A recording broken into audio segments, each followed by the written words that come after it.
మనం చేసిన పనులు చెప్పుకోకపోవడం వల్ల ఈరోజు ఆ దుర్మార్గులు బామార్తులు బిల్లా రంగాలు ఊరూరు తిరిగి అబద్ధాలు చెప్తున్నారు.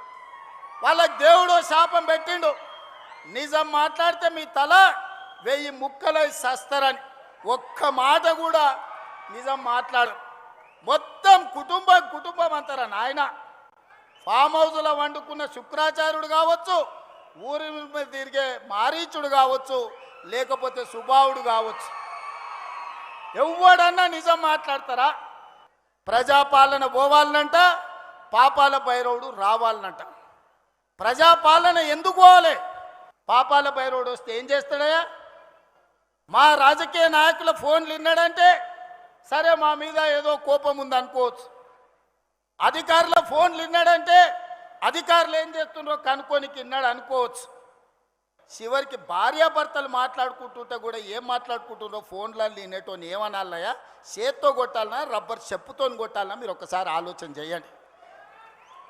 ఆలు మొగుళ్ళు మాట్లాడుకునే మాటలు కూడా ఫోన్లలో ఫామ్ హౌస్లో పెట్టుకొని మిషన్లు పెట్టుకొని వాళ్ళ మాటలు వినేటోడు ఆ పాపాల భైరవుడు మళ్ళీ రావాలనా?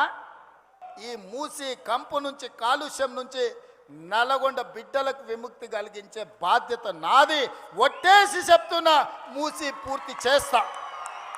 ఎవడు వచ్చినా, ఎవడు అడ్డం పడ్డా, ఎవడు ఆత్మహత్య చేసుకున్నా మూసీలేసి తొక్కుతా, మూసి నది ప్రక్షాళన చేస్తా. ఎవడెవడైతే మాట్లాడుతుండో రాసుకోండి.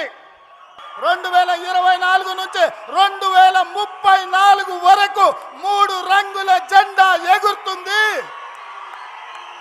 తెలంగాణ ప్రజల ఆకాంక్షలు తీరుస్తుంది.